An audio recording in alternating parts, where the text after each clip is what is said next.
Hi everyone, Jai Siaram, and welcome back to another video of Vastu Shastra. I'm Shraddha and I'm a Vastu consultant. Okay, so इससे पहली video में हमने बात करी थी south direction के बारे में, which is south south east direction.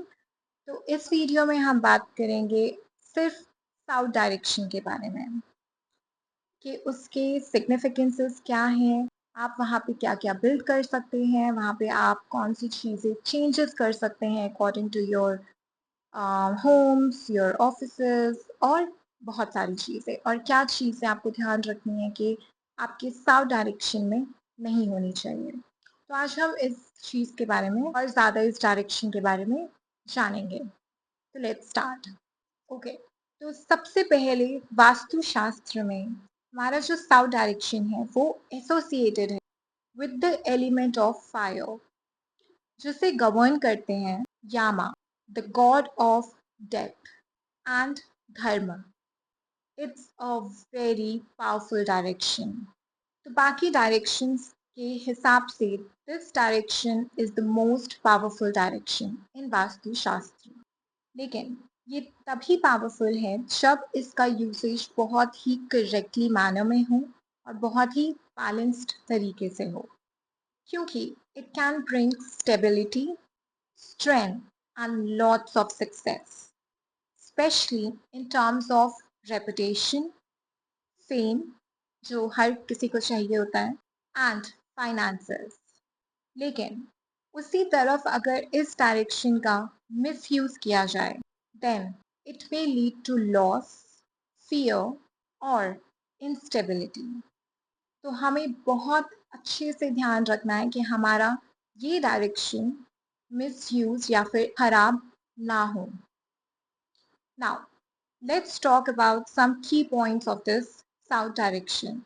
So, what are the best uses of this direction? सबसे पहले हम वहाँ पे अपना बेडरूम बना सकते हैं. We can go for master bedroom, specially जो हमारे घर के हेड होते हैं, बुजुर्ग हैं आपके घर में, या फिर अगर वो नहीं है तो फादर हो गए, या फिर जो भी आपके घर का हेड है, अगर उसका मास्टर बेडरूम उस डायरेक्शन में हो, that will be very beneficial for full family, क्योंकि ये प्रमोट करता है स्टेबिलिटी और कंट्रोल. फिर हम उस डायरेक्शन में हम ऑफिस बना सकते हैं. जो बिजनेस ओनर्स होते हैं वो अपना कैबिन उस डायरेक्शन में बना सकते हैं, बिकॉज जो स्टेबिलिटी की पावर होती है अपनी टीम को और अपने ऑफिस को एक साथ लेके चलना, जो स्ट्रेंथ होती है उनके पास, जो पावर होती है उनके पास, वो बहुत ज़रूरी है to balance this direction. And it also gives the authority, और साथ ही साथ ये हमें लीडरशिप स्ट्रेंथ भी देता है. That's why it's very important. उसके बाद हम वहाँ पे अपना स्टेयरकेस बना सकते हैं, स्टोरेज रूम बना सकते हैं. वो इसीलिए क्योंकि आइडली ये वहाँ पे ऐड करता है वेट एंड स्टेबिलिटी, क्योंकि अगर वहाँ पे हमारा स्टेयरकेस होगा तो उससे हमारी स्टेबिलिटी रहेगी, which is very important for the zone. So next, अब ये डायरेक्शन किस चीज़ के लिए आइडल नहीं है? That is going to be most importantly for the main entrance. इस डायरेक्शन में हमारी मेन एंट्रेंस नहीं होनी चाहिए, या फिर मेन डोर्स भी हमारी इस डायरेक्शन में ना हो तो बहुत अच्छा होगा.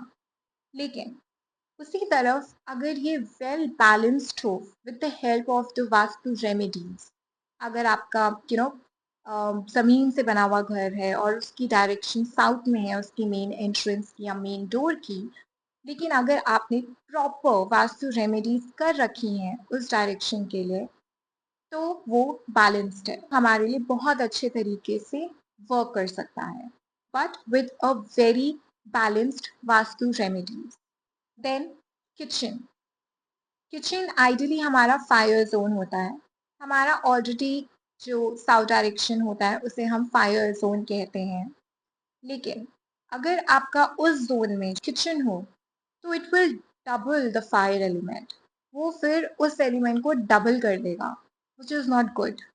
और इससे हमें बहुत ज़्यादा एग्रेशन फील होगा, बहुत ज़्यादा हम बहुत ज़्यादा एग्रेसिव फील करेंगे और हमारी लाइफ में बहुत ज़्यादा इंस्टेबिलिटी आएगी और पूरी फैमिली को इस चीज़ को फिर बेयर करना पड़ेगा। देन पूजा रूम। पूजा रूम भी हम प्रेफर नहीं करते वास्तुशास्त्र में कि वो साउथ डायरेक्शन में बनाया जाए, क्योंकि आइडली ये जो डायरेक्शन है इसे हम कंसिडर करते हैं तमासिक। It's a very powerful god zone, ये पॉजिटिव एनर्जीज का जोन है। तो प्रेफर कीजिए कि आपका पूजा रूम उस डायरेक्शन में ना हो।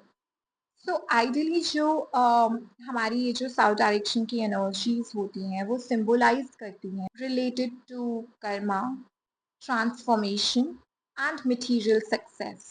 इसीलिए हम कहते हैं कि हमारा ये डायरेक्शन बिल्कुल बैलेंस्ड होना चाहिए, क्योंकि ये हमारी लाइफ में बहुत ज़्यादा फेम लेकर आता है, रिकग्निशन मिलता है आपके ऑफिस में या फिर आप जो भी काम कर रहे होते हो उस जगह पर, एंड आपकी एक अलग से ही सोशल स्टैंडिंग बनती है, आप अलग से ही एक ग्रुप में स्टैंड आउट करते हो। That's why this direction needs to be balanced in a very good manner.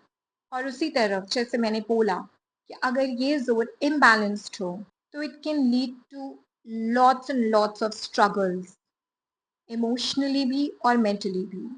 और बहुत ज़्यादा हमारी लाइफ में ये डिस्टर्बेंस क्रिएट करता है, हमें वो अपॉर्चुनिटीज़ नहीं मिलती जो हम डिजर्व करते हैं या फिर जो हमें मिलनी चाहिए। Now what can be the colour suggestions? आप इस डायरेक्शन में कौन से कलर्स प्लेस कर सकते हो? You can use the shades of red because it's a fire zone. Then you can go for maroon और brown color. इसके शेड्स भी आप यूज कर सकते हो, क्योंकि ये जो तीनों कलर्स हैं ये रिप्रेजेंट करते हैं फायर एलिमेंट को।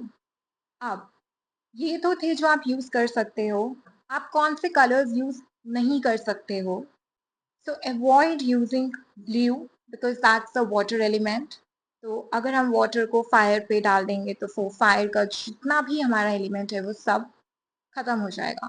सो अवॉइड यूजिंग ब्लू कलर और white, especially in large proportions. That is going to be the different element. अब हम थोड़ी सी बात करते हैं वास्तु रेमेडीज के बारे में, कि अगर किसी का भी एंट्रेंस, जो घर का मेन एंट्रेंस है या फिर ऑफिस का मेन एंट्रेंस है वो साउथ डायरेक्शन में है, तो what remedies you can perform? सबसे पहले आप वहाँ पे प्लेस कर सकते हो वास्तु पिरामिड, उसको आप अपनी एंट्रेंस पे प्लेस कर सकते हो। सेकंड, हनुमान जी का आइडल आता है, उसको आप उस एंट्रेंस पे प्लेस कर सकते हो, स्पेशली जब वो साउथ की डायरेक्शन पे फेस कर रहे हों। मतलब हनुमान जी की जब आप आइडल वहाँ पे लगाएं या फिर कोई फोटो लगाएं तो मेक श्योर कि उनका जो फेस हो वो साउथ डायरेक्शन की तरफ हो। देन उसके बाद आप वहाँ पे रेड कार्पेट यूज़ कर सकते हो, रेड टाइल्स आती हैं आप वहाँ पे वो भी प्लेस करवा सकते हो, जिसे हम कहते हैं red tile strip at the threshold. And make sure कि आप अपनी एंट्रेंस को हमेशा साफ सुथरा रख रहे हैं, एकदम clean and neat and well maintained. वो भी हमारी इस रेमेडी में बहुत ज़्यादा हमें हेल्प करता है, जितनी भी नेगेटिव इम्पैक्ट्स होंगे वो ख़त्म करेगा इस चीज़ को। ये रेमेडी हर डायरेक्शन के लिए है। तो ये थे कुछ रेमेडीज़, वास्तु रेमेडीज़। अगर आपको और ज़्यादा रेमेडीज़ जाननी है, अगर आपका वहाँ पे ऑलरेडी बिल्ड है घर, उस डायरेक्शन में आपका मेन एंट्रेंस है या फिर ऑफिस के डोर्स हैं या फिर मेन डोर्स हैं, तो अगर आपको कुछ डाउट्स या कंसर्न्स हैं रिलेटेड टू दिस डायरेक्शन के और क्या रेमेडीज़ की जा सकती हैं, तो आप मुझे डेफिनेटली कंसल्ट कर सकते हैं। तो मैं आपको हेल्प करूँगी और साथ ही साथ गाइड करूँगी कि और ज़्यादा आप उसको बैलेंस्ड कैसे रख सकते हैं। And if you need a vastu consultation, या फिर आप अपनी साइट पे कंसल्टेशन करना चाहते हैं, या फिर अगर आप घर बनवा रहे हैं, ऑफिस बिल्ड कर रहे हैं, उसकी आपको कंसल्टेशन चाहिए, तो भी आप मुझसे कनेक्ट कर सकते हैं। तो आज हमने बात करी साउथ डायरेक्शन के बारे में। नेक्स्ट वीडियो में हम बात करेंगे एक और डायरेक्शन के बारे में। Till then take care and stay safe, क्योंकि आजकल बहुत न्यूज़ आ रही है इंडिया और पाकिस्तान की वॉर की। तो आप प्लीज़ अपने घर पे या जहाँ भी हैं आप सब सुरक्षित रहिए, अपना ध्यान रखिए और सेफ रहिए। आई प्रे टू गॉड कि सब कुछ जल्दी ठीक हो जाए and we can live peacefully again. तो मिलते हैं नेक्स्ट वीडियो में and don't forget to share, subscribe and follow my Instagram and my YouTube channel. और जैसे कि मैंने कहा, if you need any kind of consultation related to vastu और रिलेटेड टू एस्ट्रोलॉजी, आप मुझे डीएम कर सकते हैं ऑन माय इंस्टाग्राम। बाकी मिलते हैं नेक्स्ट वीडियो में। Till then take care once again and जय सिया राम।